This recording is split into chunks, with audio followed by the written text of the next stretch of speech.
नागपुर के रामनगर स्थित जनार्दन स्वामी योगाभ्यासी मंडल द्वारा स्वर्गीय भानुताई गडकरी अंतरशालेय सांघिक योगासन स्पर्धा 2025 का आयोजन किया जा रहा है। यह स्पर्धा 18 जनवरी को सुबह 7 बजे से यशवंत स्टेडियम धंतोली में होगी। इस स्पर्धा में नागपुर के 100 स्कूलों के 15,000 छात्र भाग लेंगे।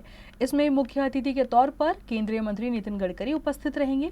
जनार्दन स्वामी योगाभ्यासी मंडल के अध्यक्ष रामभाऊ खांडवे गुरुजी ने नागरिकों से इस स्पर्धा में शामिल होने की अपील की है। प्रत्येक मानवाला जीवनात समाधान, सुख आणि निरोगत्व मिळावं यासाठी नागपूर ही कर्मभूमी ज्यांनी मानली असे परमपूजनीय परमहंस परिव्राजकाचार्य योगमूर्ती श्री जनार्दन स्वामी यांनी कराहो नियमित योगासन यासाठी नागपुरात योगाचा प्रचार केला। रोज लोकांनी योग करावा म्हणून निःशुल्क योग हा एक फार मोठा नवीन आयाम योग शक्तीला जनार्दन स्वामींनी दिला। तरी सर्वांनी त्याच्यामध्ये उत्साहाने उपस्थित राहावं। सकाळी 6:30 वाजता ही आपल्याला नम्र प्रार्थना करण्यासाठी आणि आज मी इथे उपस्थित आहे। जनार्दन स्वामी योगाभ्यासी मंडळ आपल्याला आग्रहाचं निमंत्रण देत आहे। नमस्कार। पूज्यपाद गुरुमूर्ती श्री जनार्दन स्वामी महाराजांच्या पवित्र आश्रमाद्वारे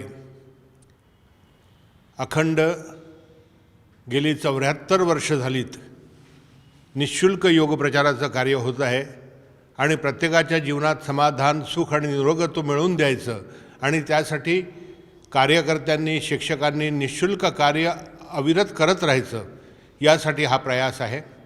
याच्यातलीच एक मोठी कडी म्हणून शालेय विद्यार्थ्यांच्या जीवनात साहस, धैर्य, संयम, एकाग्रता आणि संघटन वृत्ती यावी या उद्देशाने 1992 पासून जनार्दन स्वामी योगाभ्यासी मंडळ अखंड योगासन सांघिक स्पर्धा घेत आहेत।